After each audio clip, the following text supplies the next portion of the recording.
the initial strike doesn't hit the mark, their nearly 2-meter wings become fins. They can swim as deep as 20 meters.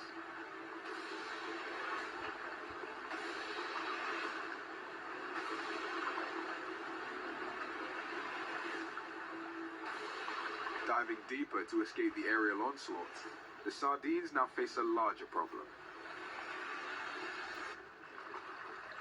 The big guns have arrived. Sharks and dolphins.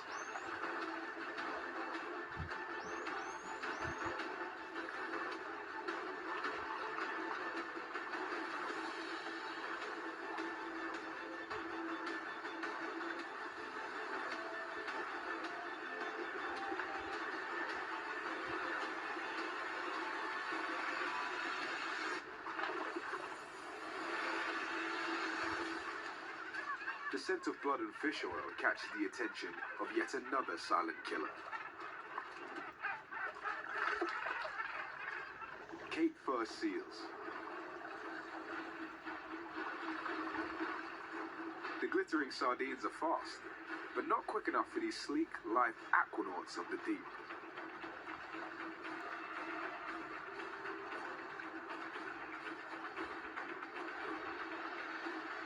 But deep water hides deep trouble. The seal doesn't know it yet, but he's being stalked by one of the planet's deadliest assassins.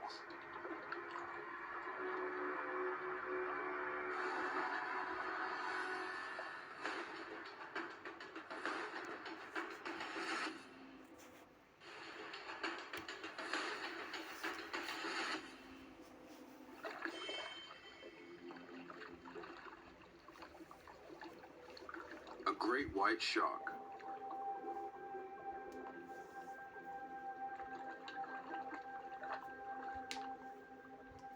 At nearly 6 meters and weighing in at 2 tons, she's also known as the White Death.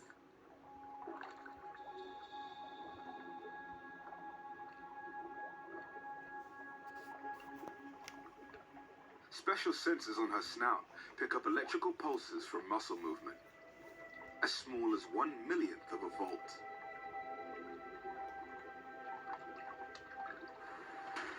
A group of fast-swimming seals is an assault on her senses.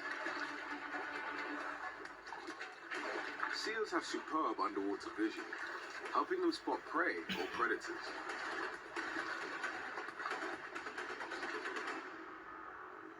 But the shark has a strategy. She dives down deep, where her cryptic coloration renders her invisible from above, and continues to track her prey as it swims along the surface.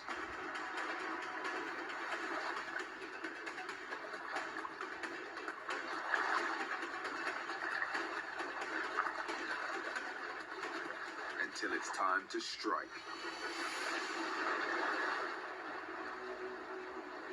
In the end, her 300 razor-sharp teeth seal the deal.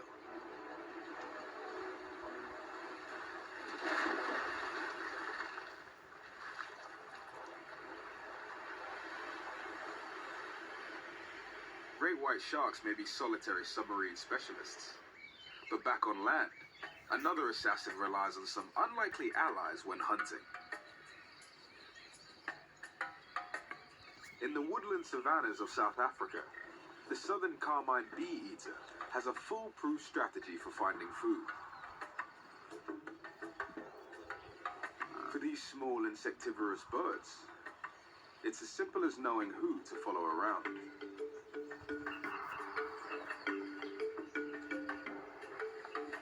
As large animals mow through the grassland, they flush out hiding insects like bees, wasps, dragonflies, and grasshoppers. As they flee to escape the heavyweights, they fly straight into the path of the hungry bee-eaters.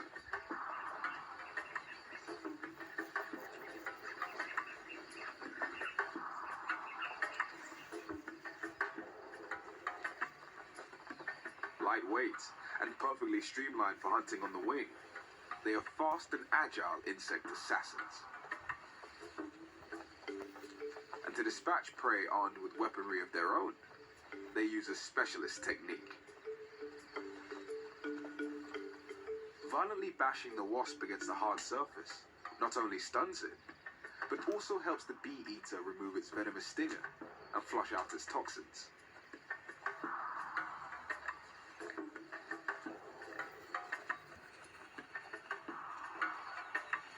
These clever little predators have even learned that catching prey is easier when they catch a ride.